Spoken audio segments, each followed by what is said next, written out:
Here's a quick note on submitting your design entry into a design contest on Cad Crowd. So firstly, how to submit a design entry. Simply log into your account and go to the contest search page. Select one of the contests from the search page. Once you've clicked into the page, simply scroll down to the Submit Design button and then choose software you're including, the version, upload any attachments, so various versions of the software as well as native and open formats if applicable. Include a screenshot, which is required, which is what the client will see with your design contest. Your design submitted must be a visible design, which allows us and other designers in the community to ensure that the winning designer has submitted legitimate work that is not infringing on other intellectual property. Give your model a name and a description. Note that the max file size is 128 megabytes.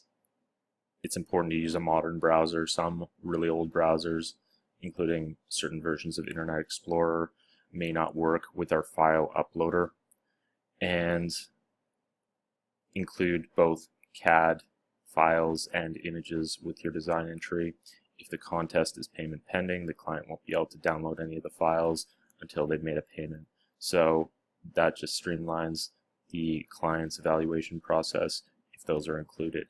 As far as copyright and intellectual property is concerned, this page outlines it. Basically, submit work that's your own and don't submit work that isn't. As far as writing a description for your design entry, it's good to include a description explaining your design and the rationale behind it. Helps the client understand the reasons and choices for how you designed your work.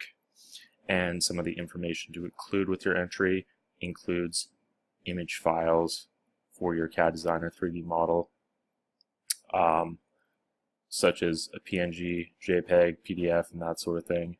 A lot of clients don't have a CAD viewer or the expensive CAD software packages, so having these image files helps them easily open your design and evaluate it. Including native CAD files is also helpful to help in the future event that the client eventually needs design modifications made. And having a neutral or standard CAD file formats that can be opened with multiple CAD software packages is also really useful for the client for future reference. So if it's possible to export that will help them use free CAD and 3D viewers to actually evaluate your design. Yeah, so that's that. Just let us know if you have any questions or if you have any issues submitting a design to a contest, and we'll go from there. Thanks a lot. Bye.